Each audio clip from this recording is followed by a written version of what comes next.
Babes Reading Books Book Club. I think we nailed that one. Oh.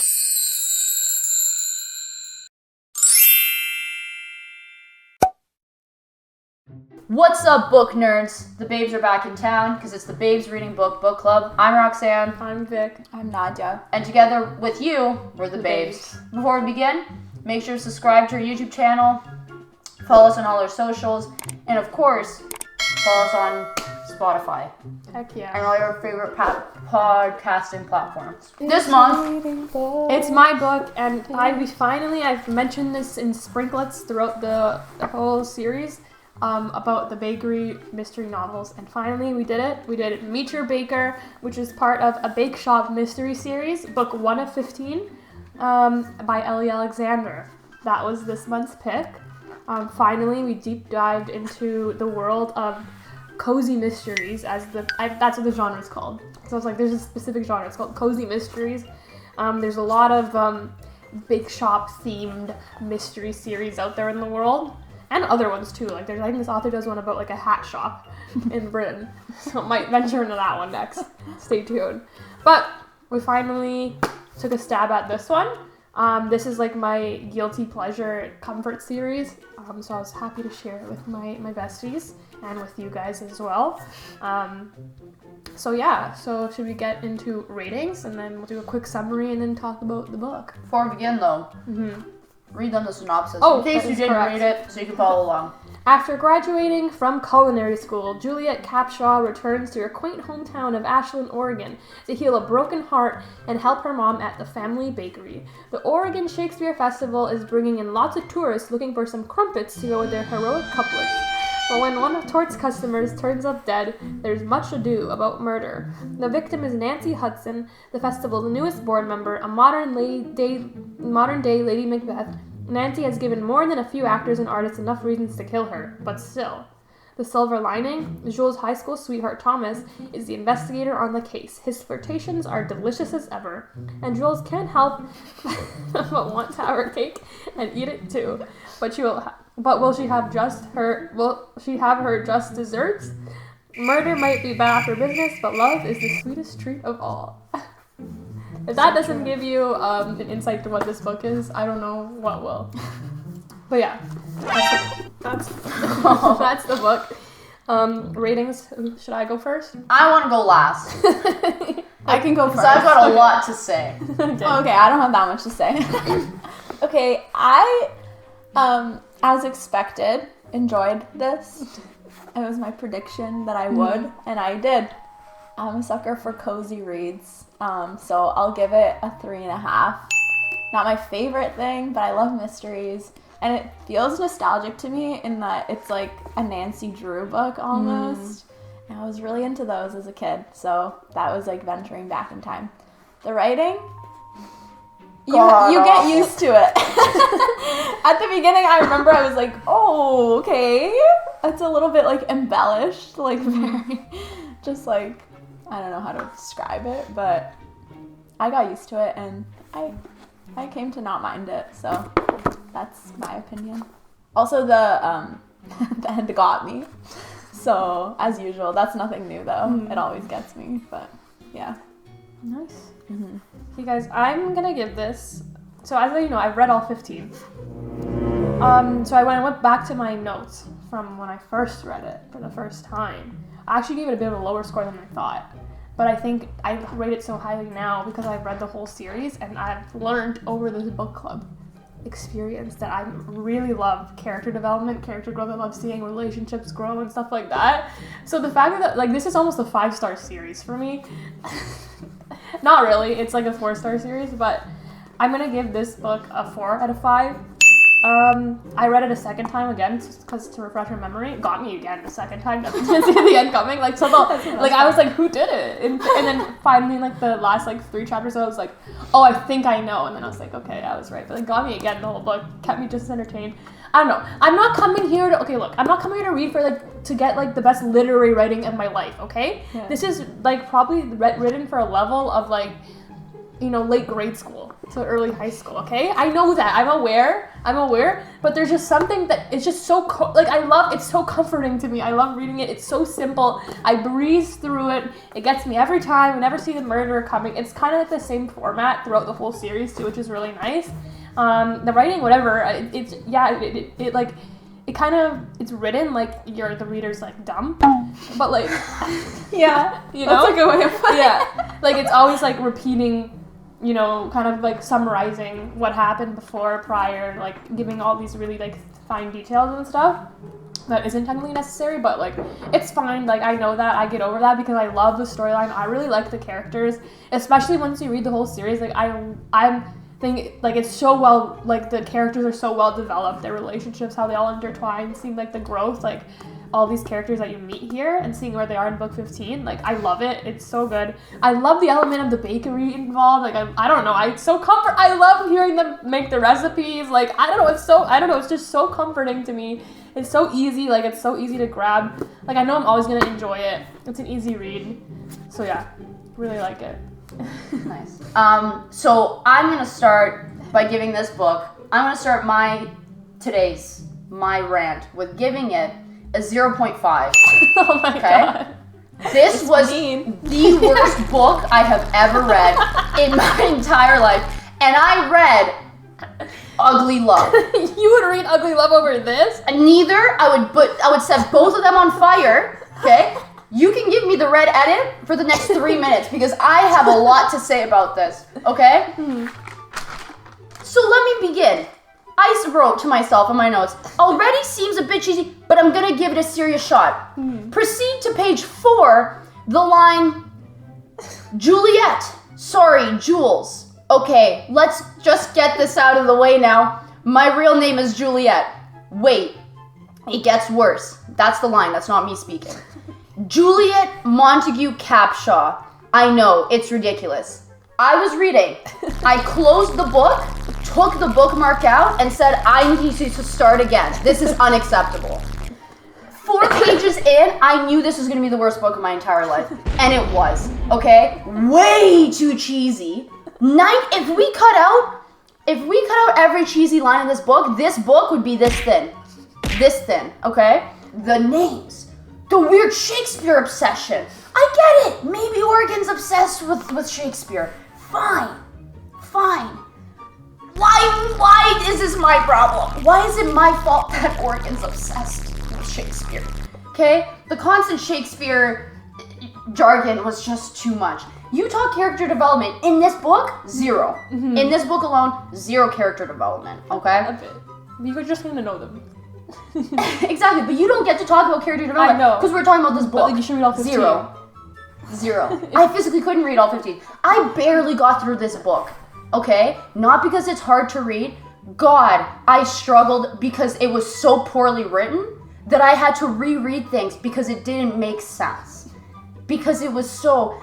The non-stop recipes? I was like, am I reading a cookbook?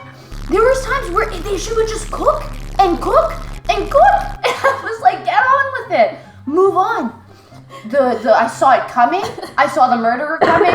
I saw the murdered coming. I prefer when we're shocked by who dies. Why do we know? Right off the bat, they're like, Nancy's dead. And I was like, shocker. Okay? Let me tell you, the flirtation, this woman's still married. And you're telling me character development?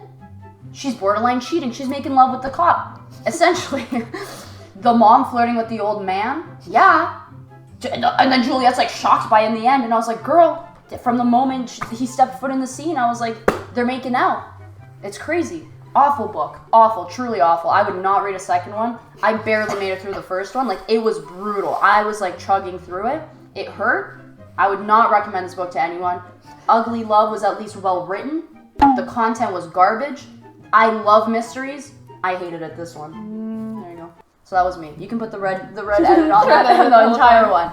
I loathe this book because of how cheesy. It was pained cheesy, me. and it's usually not my style, but there's just something about it, and I don't know, I like the recipe in it.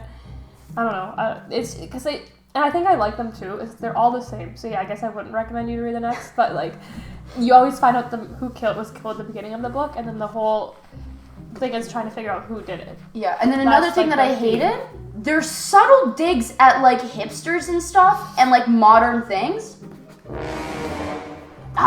Like one line is they go, sullen service seems to be all of the rage at swanky coffee shops these days, but I don't get it. Who says swanky? Is this woman who wrote this? When were these written? I need to know.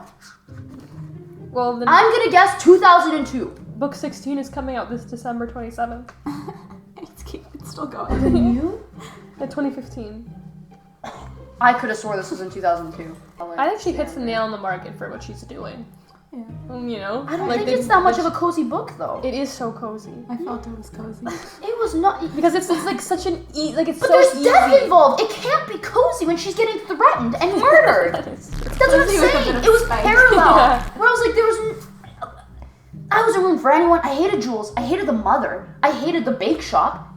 I hated it all. Oh, It you was learn awful. to love it. I think it's like part of like the cozy thing. Cause like I think it's cozy for like a lot of people to like watch like recipe and cooking videos. Yeah. To like to have it written out in a book format. No, when there's a murder on the loose. Why is she baking when there's a murderer on the loose? It's a great She's balance. got things to do. It's a great balance. It's She's like got- this tragic murder, but then like you're baking and in like a cute little family home. Just to home keep her style shop coffee shop. afloat. Yeah, Drowning. and then the mom lending the money. Oh my gosh. Stop. She's a good person. You don't... Stupid business move though. Yeah. Idiot. You don't do... Because I'm like, you're putting yourself in danger. You can loan some out, but you go, like... So I made a quick little summary of the book. So it takes place, as I said in the synopsis, in Ashland, Oregon. So there's a family-owned bake shop called Tort. So basically starts off, the main character, as we said, is Jules. She went to culinary school, became a pastry chef on a cruise ship. And she comes back to her hometown, back to her family bake shop. And her coming back is a surprise to everyone, and she's hiding the reason that she came back to the town. We're all like, we readers like, why is she here? She had such a great job, blah, blah, blah. Why is she coming back to little Shakespeare town? So we so Jules' mom is currently running the bake shop. Her dad died when she was younger, so it's just been her and her mom taking over the bake shop. So working there currently is Andy and Stephanie. They're both college students. Andy kind of runs the coffee section, and Stephanie, they kind of place her as she's like emo, like unpleasant. She, She's the soul in service that they refer to in the line. The soul in service seems to be all the rage at swanky coffee shops these days. I don't get it. that line really left a mark on you. I hate the word swanky now. Fair. I hated it to begin with, but now it's extra. Mm-hmm. So Jules is kind of like, why is she working here? Little hesitant about her. So yeah, she's at the bake shop. Then Lance and Caroline come in to the bake shop. So Lance, he's the artistic director of the theater there, OSF. I don't know what that stands for. Oregon Shakespeare or something, whatever. Festival, yeah. So he's the artistic director, kind of runs the show with the Shakespeare Theater. Caroline, she's the main actress there. She's a bit of a diva. She's been there since before Jules left, so she's like been around the town. Like they know who she is. And then also in this story comes in Nancy. So she's the newest board member on the OSF. So she has a lot of money and she basically funds a lot of the stuff. So she thinks that she has a lot of power, even though she technically doesn't. And she find out she's very mean, she's very demanding, the way she speaks to everyone. Just from their little interaction at the bake shop, Jules can already tell that everyone hates her. She has lots of enemies, etc. Also in the story, we have the character Richard Lloyd. So he is basically the antagonist of the whole series. Oh, sorry. So he's the antagonist of the story. He is the owner of the Merry Windsor Inn in the town. So he's trying to buy Tort. He's like Tort's competition. There's this rivalry between the two of them. There always has been. The also character is Thomas. He was Jules' high school sweetheart. And coincidentally, he is a deputy or junior deputy on the police force. And then also in the story is Doug, also known as the professor. I bet you love that. I was like, who's Doug? Yeah, the professor. He's like the Professor. main detective, sheriff, deputy. And he was actually Jules' dad's best friend. So he's been like kind of like another father figure to her. Has he? I think he's just trying to replace Daddy. I don't think he's been a father figure to her. Well, maybe you should read the next 15 and find out. Oh. So yeah, those are like all the main characters. That's kind of how it starts off. So yeah, we find out Nancy and Caroline kind of hate each other. They have this rivalry. Lance doesn't like Nancy either. No one really likes Nancy. That's what we're getting from the first couple of chapters. And we also find out Tort hosts something called the Midnight Club. So what it is the actors and writers from the Shakespeare Theater, after their performances, like once a month, they come to Tort. They stay openly and they kind of have a brainstorm sesh while they have some sweet treats. Basically, is what it is. So one of those is happening that night. Also, Nancy and Richard are dating. Side note. Yeah. And then Jules also notices Stephanie, so the employee, fighting with some kid in a hoodie and tattoos outside, which we find out to be Sterling, another character. And then we also are hearing Jules kind of mention someone in the name of Carlos, and we're like, who's Carlos? And she says, ever since she found the letters, it's never been the same. So it sounds like she has had some kind of connection. Past lover, current lover, we don't know. That's the We reason. know it's her husband. Not She yet. touches her wedding ring. Oh, okay. Well, whatever. Throughout the book, you're gonna find that out. Anyways. So yeah. So Andy stays late to host the Midnight Club. Whatever. So on the way the next morning to the bake shop, Jules runs into another character in the book called Mia, and she seems like really like scattered. She has jam on her arm, and she says that she's dating Andy, but Jules is kind of like, I don't think you're dating Andy. So it's very sus, very weird. And then so she walks into Tort and she sees there's jam all over the floor. She's like, what the heck? Turns out it's blood because Nancy's dead in Tort. Dun dun dun. Oh no. Jam on the hands? Really? Like, who's just keeping... It's so uncomfortable on your skin. There's no way Mia's walking around town forgetting she has jam on her hands. Well, she was so frazzle-brained. She didn't even notice. Jam! She didn't notice the jam. So yeah, Jules is obviously very shaken. She saw a dead body in her bakery, like 2 days after getting here. It's crazy stuff. So they find out they knew Andy's the last one to close up and last out after Midnight Club, so she's sussing him. Finds out Nancy and Caroline got in a fight at Midnight Club. Caroline left in like a panic. So then Thomas asks Jules to help with the case because he believes that it's someone that they know, and everyone likes to come to Tort and spill the tea. So he's like, keep your eyes and ears open for me getting her involved. Yeah, by giving her case details. Yeah. I get being like, that give seems me illegal. the details. But he was giving her information. Yeah. What if she was the murderer? Yeah. There was so many Escape, times he's Thomas. like, don't repeat this. Babe, like you're a police You can't officer. do that. Like, that's after not all. okay. But, so now she's kind of involved in the case, so she's going to start trying to figure it out.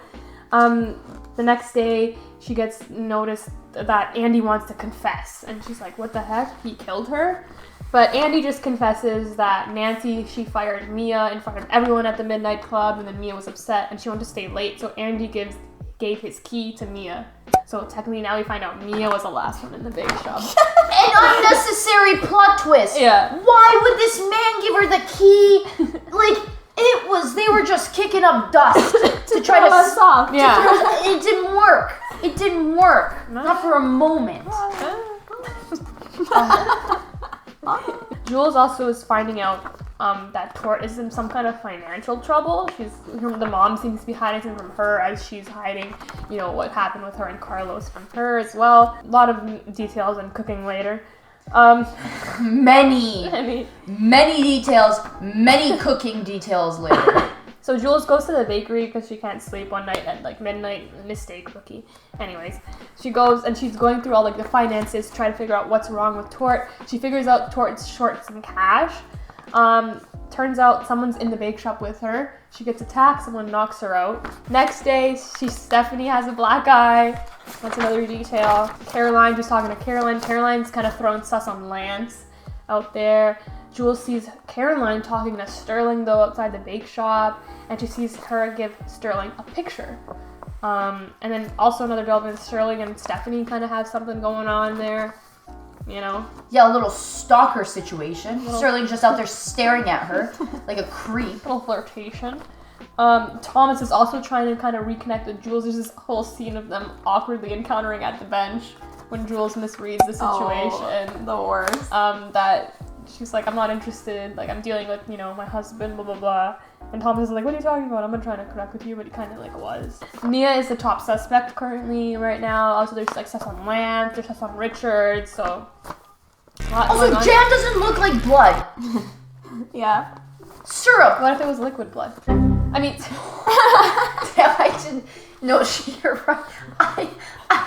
I assumed it was solid blood. Sorry, I didn't think of liquid blood. liquid jam, like liquid ear jam. Like runny. Like strawberry. Yeah, like strawberry Like runny. cherry. Puree. No seeds. Sorry, pureed? Pureed. No, but it still doesn't look like blood. That's true. That is true. But, you know, for this story. Lance comes to the bakery, they kind of have a gossip session.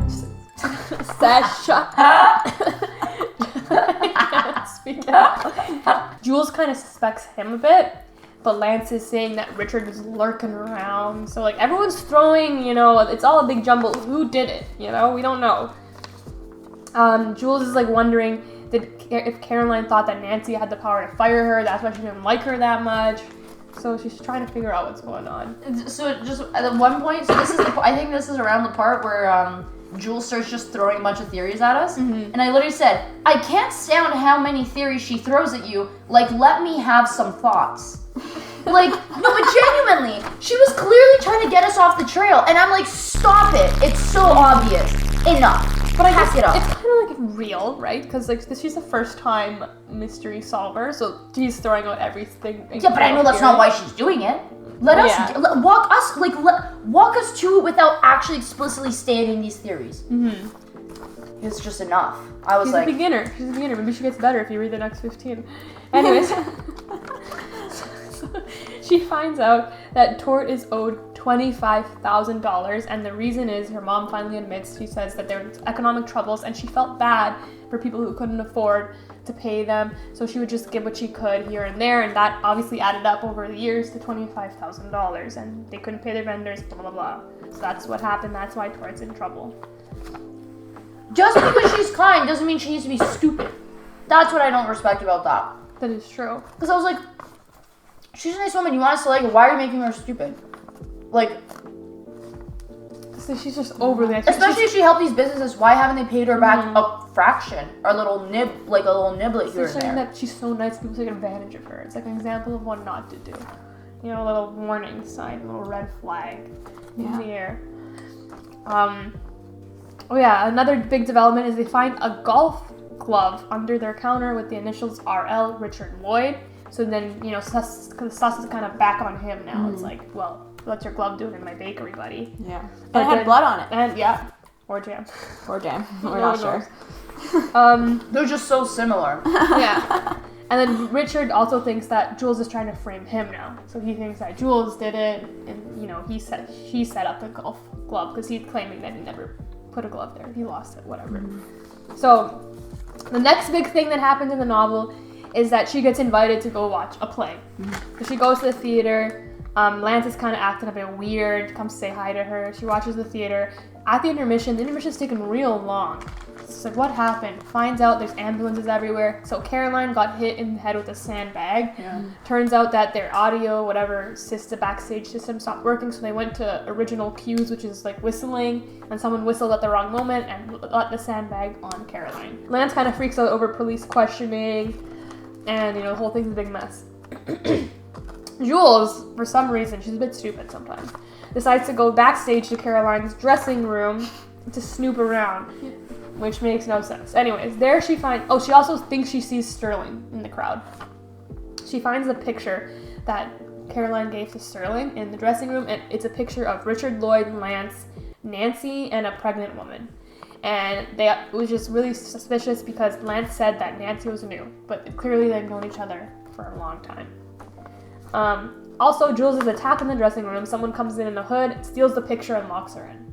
I've got a few things to say. Too many baking puns also. That's one of my notes. I was like, enough with the baking puns. She's a baker. Am I reading a cookbook or a book about a baker? Oh, I wouldn't know. all three. All of the above. Are you okay? Like, you're deteriorating I am. with each passing minute. Because you just said all three, there's two options. Oh, I thought you said it the third. So now we also find out Mia's dad is allegedly Richard Lloyd, and Nancy knew this and wanted her to find out. So that's another plot twist. Also, really, not nice thing to do. So they're suspecting Richard Lloyd as a potential killer. So the Thomas and the professor set up a whole setup to get Richard Lloyd to come into the bake shop and confront Jules, and Jules was like holding a knife, threatening him, and he was like, "What are you doing? I'm just trying to talk." And basically Thomas and the professor were watching his actions, see if he would crack. I was like, that's kind of rude to get her involved. Yeah. Like, who does that? Like, it's like, watch his actions. Yeah. He's not just gonna confess to her. Like, what? Like, It doesn't make sense, but it was in broad daylight too. He wouldn't kill her in the day. Yeah. He'd kill her at night. So, Jules goes to visit Caroline in the hospital when she knows that she woke up, and, Caroline's just a bit loopy, and she asks if Jules took her role. That was weird. That was weird.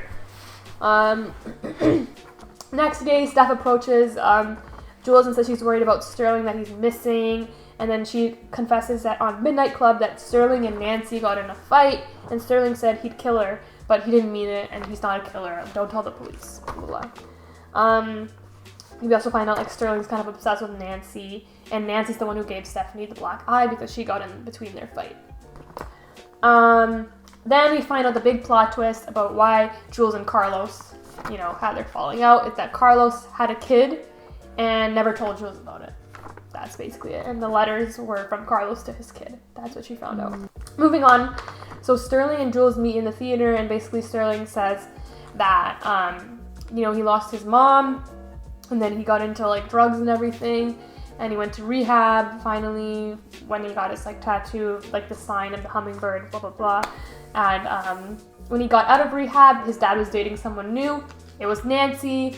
Surprise, surprise. Surprise, surprise. That's their connection. Nancy was all in it for the money, though, and once they got married, she drained their bank account. They didn't get married. Oh, they didn't get married? She just made him, like, she made him Joint make a wedding account. Gotcha. And then that she was a signer, and then she drained it. And then left the dad. Left the dad, so yeah, that's why Sterling's after her, so that's their connection, but then Jules was like, okay, guys, I'm the police, blah, blah, blah. So Sterling's kind of safe. Jules also finds a letter from Richard Lloyd saying that they owe him $25,000 or he is going to take over Tort by the end of the month. Uh-oh. So the mom again lied, didn't say that she borrowed a loan from Richard Lloyd. And Jules decides right then and there that she's going to use the $25,000 that she had saved up with Carlos to open a restaurant to pay for Tort, become an investor, and become an owner again in Tort. And yeah, so that's that. So now Jules is again convinced that it's Lance. So she goes to the theater to confront him, but then she finds out that Lance and Nancy are in cahoots and had this master plan that Lance would become like sole director and Nancy would have more managing power as a board. And then he was backstage the day Caroline got hurt because someone left an anonymous tip saying that one of the directors backstage wasn't doing their job. So that's why he was backstage. So basically now we get to the end of the novel. So we're still like unclear who it is. So one day, Caroline shows up at Tort. And Jules is like, oh, they discharged you? Like, what's up? Because they're like, friend, kind of, not really, like, they've known in the family, she's her friend, whatever. Caroline's acting real strange. Then all of a sudden, she starts wanting to hurt Jules. And Jules is like, oh, like, she's loopy, they gave her the wrong medication, what's going on here? No. Caroline is ready to kill Jules because she admits she was the one who killed Nancy after all. It was her all along. So she's escaped from the hospital, plans on killing Jules and then going back to the hospital so no one suspects her. She was the one who planted the glove. She's the one who attacked Jules when she was planting the glove.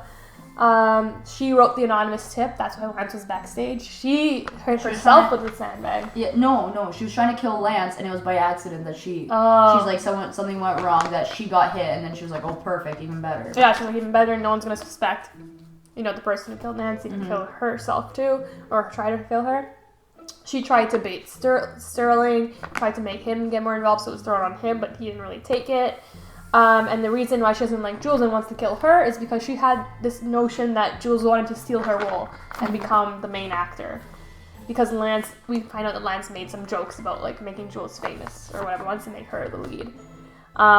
So she cuts Jules tries to escape, and then she stabs Jules in the shoulder. Next thing we know, Jules wakes up in the hospital, Caroline's arrested, Jules finds out all this stuff. It turns out Doug and the professor and her mom were like on a date. That's why they heard commotion and they found her or whatever.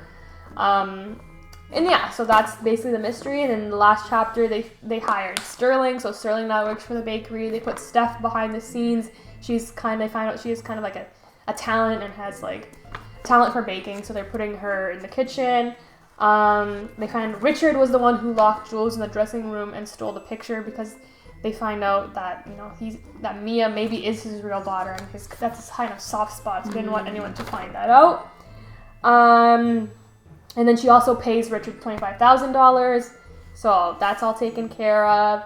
And then finally, in the hospital, Carlos left Juliet a note, but Juliet decides not to read it yet. Not in this book. Not in this book, at least, to find out what he says. And that's a quick summary of Meet Your Baker from start to finish. It's so funny, because you're like, I want to know. I was like, I read it, like, she was like, she doesn't open the letter, the book was done, closed it, and put it in my bag. And I walked away from that book for the rest of my life. What a tailspin. I knew it was Caroline from the minute she talked to Lance, and Lance was like, why would I kill Nancy? And then I was like, oh, it's Caroline. It made so much sense. But yeah, so I knew it was Caroline. Very displeased that it was Caroline. It had nothing to the plot. Like, it was just the perfect way to kill off one of the characters. I feel like they could have done so much better. Like, what I was thinking when I found out Mia was Roxanne rewritten. So when I found out when Mia was Richard's daughter, I was like, genius. So Mia kills. No, sorry. I said the glove was Richard's, but Mia was the one who killed her. So she was mad that Richard was her father and like kept the secret or whatever. So then she wanted him to pay. So she killed Nancy. She just hated her in general because of the whole book thing. Like, she was hired to write a book and then fired her, whatever. So she killed Nancy and then made it look like it was Richard. But so, and I was like, also, it could have been so much better if me and Richard were dating. Then they find out they were each other's father. Yeah. Then they find out they were each other's children. And then Nancy knew, but Nancy sets them up to make them date, right? That's disgusting. You gotta add a little more flair. That's crazy. What else? Yeah, and then it was just weird how Lance just always kept trying to bring Julia into the thing, and I get it, like, that was to set up the Caroline thing, but, like, I just felt like it was a cop-out. Like, I feel like the murder, the thing, it was a cheap cop-out where it was like, oh, she didn't want to lose her job. You live in Oregon! That was pretty wild. They kept throwing, like, suspicion on everyone, and then it kind of, like, bounces back between, like, mystery solving versus, like, what's going on in your personal life, kind of thing, back and forth, versus, throwing in there the recipes and the cooking. So it was a big, I don't know, I think it's a nice balance of everything. Mystery got me 2 times, unfortunately. But, again, I don't like to think when I read, and I think this is the perfect book if you don't want to think when you read. Yeah, because if you start thinking, all you can think about is how bad it is. Is it cheesy? Very. Super. It's not usually what I like to read, but there's just something about it. Maybe the baking that kind of keeps me real. That's the thing, I like watching baking videos, but reading it is hard. It's hard on the body. It's hard on the mind. But the series, I don't know, I'd recommend it because I like seeing all all these characters that you meet here. Like, they're still in book 15, and to see how they grow in the relationships between no one else dies. Any final thoughts or? Yeah. Will not be reading the next one. I was like, and I genuinely gave it a shot, and I was like, okay, it's not that bad. And then on page 4, I had to Give it a close shot the book. till page 4. I had to close the book. No, I gave it a shot going into it. I sat down, I mentally prepared myself, and I was like, don't be prejudiced against it. You know, I made it page 4, and I had to close the book, and I was like, I'm gonna restart this. I'm gonna give it another shot. It was awful. Like literally I was like reading it, and I was like, this is awful. It took me so long to get through it because I hated every minute of it. I've never wanted to get through a book more. But also hate like Ugly Love and even Achilles, the Song of Achilles. I hated both of those books also. But getting through was like the only thing keeping me going. This one I didn't even want to get through it. Like I just wanted to put it down and give up every step of the way. So, but hey, if you like reading recipes, this is the book for you. And there's some recipes at the back too. Every book has recipes of what they made in the. I'm gonna have to try making them. Yeah, I was gonna make one for you guys, but I couldn't even read the next chapter of the next book. The first chapter of the next book. Why? It hurt me too much. What? I was in too much pain. Okay, guys, that was a Bake Shop mystery. Finally, we went into the realm of baking mysteries with you guys. Let us know Little what you thought if you read it. Cozy mystery genre. I'm intrigued. Do you lean more towards good book, good read, good cozy read, or let us know in the comments down below. Yeah, and then next month we are back to Nadia. Woo! Okay, so the next month's book is gonna be The Midnight Library by Matt Haig. A nice short book. So, okay, the synopsis goes: between life and death, there is a library, and within that library, the shelves go on forever. Shelves. Sorry, I said shelves. Every book provides a chance to try another life you could have lived, to see how things would have been if you had made other choices. Would you have done anything different if you had the chance to undo your regrets? That's the general gist. This is interesting. Yeah. It has great reviews. I'm just worried every time I choose a book that has great reviews, you guys hate it. So we'll see. No, I liked Verity. Yeah, that's true. Yeah. But you did. It's always one of you hates it. So That's okay. maybe this is the golden middle. Me to read because they're all not genres that I normally like and read. That's why. But it's getting me to read them. Yeah, you know, I would never read these the books. fun part. Never. So Yeah. So but yeah, guys, that was this month's BRBBC. Thanks for coming along. Make sure you subscribe so you can get ready for next month. Make sure to get the Midnight Library so you can read along with us and give your thoughts and opinions down below. Let us know what you thought about Bake Shop Mystery. And yeah, guys, thanks for coming along. See you guys next month. Babes out.